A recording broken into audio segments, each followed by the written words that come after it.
सोने का अंडा देने वाली बतख।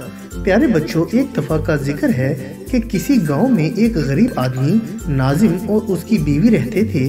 उन्हें अक्सर खाने को कुछ न मिल पाता था और उन्हें भूखा ही रहना पड़ता था। एक दिन नाजिम खेतों में से गुजर रहा था कि उसे एक बहुत ही खूबसूरत बतख दिखाई दी। नाजिम उसे अपने घर ले आया। जब उसकी बीवी ने बतख को देखा तो कहने लगी, हमारा अपना गुजर बसर बहुत मुश्किल से होता है, अब हम इस बतख को कैसे पालेंगे। नाजिम ये सुनकर खामोश रहा। उसने बतख के लिए घोंसला तैयार किया और उसे वहां सुला दिया।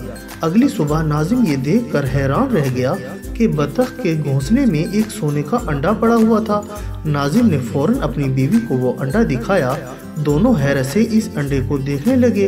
बीवी कहने लगी, तुम आज ही ये सोने का अंडा सुनार के पास ले जाकर बेच दो। नाजिम ने फौरन वो अंडा उठाया और उसे बेचने के लिए बाजार की जानिब चल पड़ा। नाजिम को उस अंडे के इवज अच्छी रकम मिल गई थी। इतने पैसे देखकर नाजिम और उसकी बीवी खुशी से फूले न समाये। नाजिम ने कहा, ये बतख हमारे लिए कितनी खुशकिस्मत है। दोनों मियाँ बीवी ने बतख को खूब प्यार किया। उन्होंने बतख को दाना खिलाया और खुद भी खुश होकर खाना खाया और सो गए। अगली सुबह उन्हें बतख के पिंजरे में एक और सोने का अंडा मिला। अब तो नाजिम और उसकी बीवी की खुशी का कोई ठिकाना न था। सोने का अंडा देखकर उनकी आंखें चमकने लगीं। अब बतख हर रोज एक सोने का अंडा देती और नाजिम इस अंडे को बाजार में जाकर बेच देता। सोने के अंडे फरोख्त करके वो दोनों बहुत अमीर हो गए। अब वो एक खुशहाल जिंदगी बसर करने लगे थे। वो एक आलीशान घर में रहने लगे और उनके दस्तरखान हमेशा लजीज पकवानों से भरे हुए होते थे। उनके घर में दौलत की रेल पेल शुरू हो गई थी। इनकी खिदमत के लिए हर वक्त मुलाजिम मौजूद रहते थे। शहर के सब लोग उनकी किस्मत पर रश्क करने लगे थे। वक्त इसी तरह गुजरता चला गया। नाजिम के दिल में मजीद दौलत जमा करने का लालच पैदा हो गया। वो सोचने लगा, जो बतख रोज एक सोने का अंडा देती है, इसके पेट में सोने के कितने ज्यादा अंडे होंगे। अगर मुझे सब अंडे एक साथ मिल जाएं, तो मैं एक साथ एक ही दिन में कितना अमीर हो जाऊंगा। एक दिन जब नाजिम और उसकी बीवी बतख के घोंसले के पास खड़े थे तो नाजिम ने अपनी बीवी से कहा, मैं दुनिया का सबसे अमीर आदमी बनना चाहता हूँ।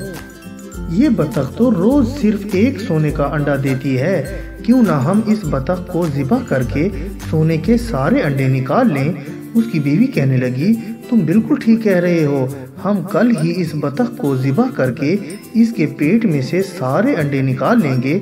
इसके बाद दोनों मियाँ बीवी सोने के लिए चले गए। अगली सुबह जब दोनों मियाँ बीवी बतख के घोंसले के पास आए तो बतख वहाँ नहीं थी। ये देखकर दोनों बहुत परेशान हुए।